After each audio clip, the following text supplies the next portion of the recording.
जय हिंद दोस्तों। हमारे देश में उत्तर प्रदेश एक राज्य है, वहां पर मथुरा से एक बड़ी खबर सामने निकल कर आई।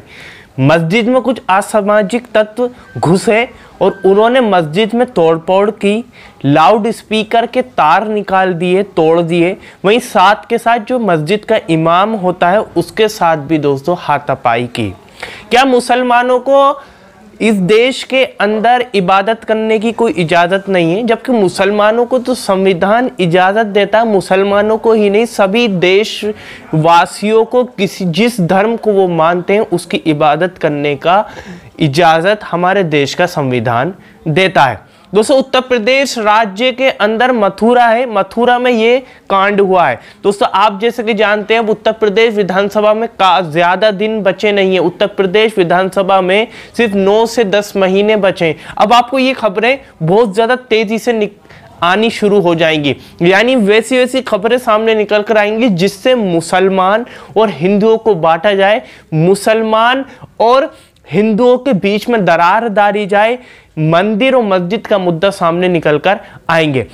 क्योंकि हिंदू और मुसलमान जैसे ही बटेगा वैसे ही भारतीय जनता पार्टी को फायदा होगा। दोस्तों भारतीय जनता पार्टी अपने काम पर तो वोट नहीं मांगती है, सिर्फ हिंदू मुसलमान करके, मंदिर मस्जिद करके, भारत पाकिस्तान करके ये वोट मांगते हैं। दोस्तों आप जैसे कि जानते हैं पश्चिम बंगाल के अंदर चुनाव निमट चुका है, नतीजे भी आ गए। नतीजे जो आए हैं उसमें भारतीय जनता पार्टी की हार हुई है और टीएमसी की सरकार बनी है तीसरी बार। दोस्तों जिस दिन नतीजे आ रहे थे उस दिन बंगाल के अंदर हिंसा भड़क गई और भारतीय जनता पार्टी के जो आईटी सेल है उन्होंने झूठ फैलाया और जो अब आने वाले चुनाव आ रहे हैं जिन जिन राज्यों के अंदर, खासतौर से उत्तर प्रदेश के अंदर, उसका फायदा उठाने की कोशिश की गई।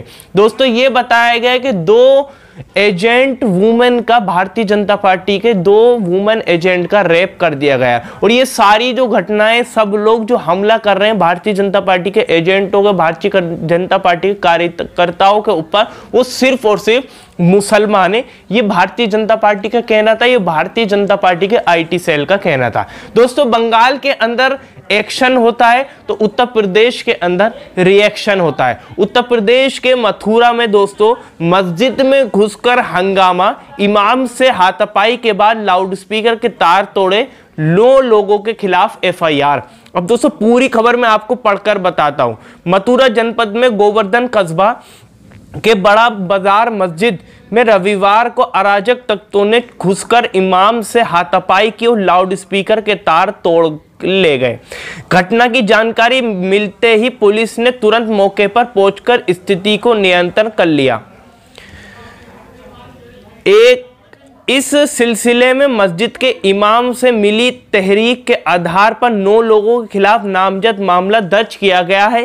पुलिस आरोपियों की तलाश कर रही है। वरिष्ठ पुलिस अधीक्षक डॉक्टर गौरव ने बताया है कि गोवर्धन कस्बे के बड़ा बाजार इलाके में स्थित मस्जिद में सोमवार को अराजक 8 से 9 युवक घुस गए और विरोध करने पर इमाम मोहम्मद इलियास के साथ हाथापाई की। दोस्तों 9 लोगों के साथ नाम के साथ एफआईआर दर्ज हो गई है। अभी तक कोई गिरफ्तार नहीं हुआ है। मैं आपको बता दूं वही पुलिस जुट गई है आरोपियों को ढूंढने के लिए। और मोहम्मद इलियास जो इमाम थे मस्जिद के, उन्होंने तहरीक दी और उन्होंने रोकने की कोशिश की गई तो उनके साथ हाथापाई की गई। दोस्तों आप जैसे कि जानते हैं हमारे देश में इस टाइम कोरोना का बहुत ही ज़्यादा माहौल बिगड़ा हुआ है देश में, जिस वजह से बहुत ज़्यादा लोगों की जान जा रही है। ऑक्सीजन की कमी है, ऑक्सीजन नहीं मिल पा रही है, जबकि हमारे देश की सरकार को ये जो भयानक स्थिति हमारे देश के अंदर बनी हुई उसमें लगा होना चाहिए था। पर ये जो लोग हैं कहाँ से आ जाते हैं जो हिंदू मुसलमान करने की कोशिश करते हैं। वहीं बंगाल के अंदर हिंसा भड़की तो पूरी भारतीय जनता पार्टी देश भर में कल उन्होंने प्रदर्शन किया हिंसा के खिलाफ। यानी देख सकते हैं आप ये किस तरीके का फायदा उठाना चाहते हैं उत्तर प्रदेश के इलेक्शन में। दोस्तों इस टाइम हमारे देश में भयानक स्थिति बनी है कोरोना से, पर मुसलमान जो है वो बहुत ज्यादा आगे आया है मदद करने के लिए। मदद किस तरीके से की है मुसलमान ने, आप स्क्रीन पर देखिए। 4 मुस्लिम युवाओं ने किया 800 हिंदुओं का अंतिम संस्कार। दोस्तों 4 मुस्लिम युवकों ने 800 हिंदुओं का अंतिम संस्कार कर दिया। जो लोगों हिंदू परिवारों के कोरोना से मौत हो रही है और परिवार उनका अंतिम संस्कार नहीं कर रहे हैं, तो 800 हिंदू परिवारों 800 अंतिम संस्कार कर चुके हैं हिंदू परिवारों का दोस्तों, जो 4 मुस्लिम है। वहीं दोस्तों एक प्यारे खान है जिन्होंने 1 करोड़ रुपए के ऑक्सीजन सिलेंडर अब तक जिन लोगों को ऑक्सीजन की जरूरत है वो बांट चुके हैं। वही दोस्तों एक शाहनवाज है जिन्होंने 22 लाख की कार बेची अपनी, और वो महाराष्ट्र में मुंबई के अंदर लोगों को प्रोवाइड कर रहे हैं ऑक्सीजन। और दोस्तों अगर आप गूगल पर डालेंगे महाराष्ट्र का या मुंबई का ऑक्सीजन मैन कौन है, तो वो शाहनवाज ही निकल कर आएंगे। उन्हें मुंबई में ऑक्सीजन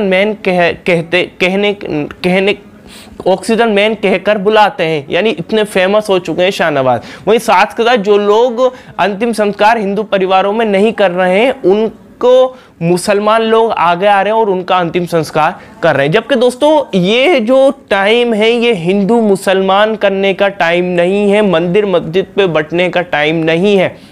ये तो सारे धर्म एक साथ आ जाएं, सारी सरकारें एक साथ आ जाएं, सारे विपक्ष एक साथ आ जाएं और मुट्ठी एक के ऊपर एक हाथ रख के बोल दें कि हम देशवासियों के साथ खड़े हैं, देश को बचाने के लिए खड़े हैं। और ये जो भयानक स्थिति बनी हुई है उसको बचाने के लिए, देश को बचाने के लिए हम सब एक साथ आए हैं।